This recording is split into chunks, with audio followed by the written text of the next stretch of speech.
Patricia was great. I mean, it was so funny because on Nightmare 3, all the male members of the cast fell in love with Patricia. All the boys were. It was like the most lovesick set I've ever been on in my life.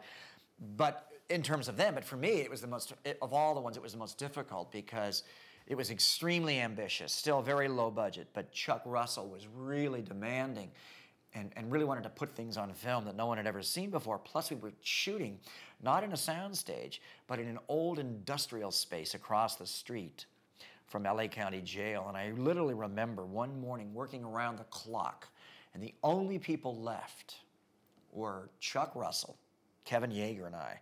And we finally got this shot, and the camera guy, left. And Chuck was wandering around because he'd probably worked 24 hours straight. Kevin takes my makeup off, and Kevin and I are famished.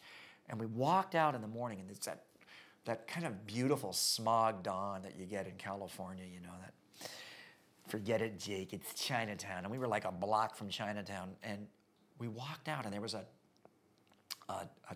taco wagon there in front of the jail and on our parking lot. And there were like these giant transvestite prostitutes there because they let guys out of jail at dawn. It's the best time to let guys out of jail that are being let out. Of course, these guys are starving, and the first thing they want is nookie and something that's not jail food to eat.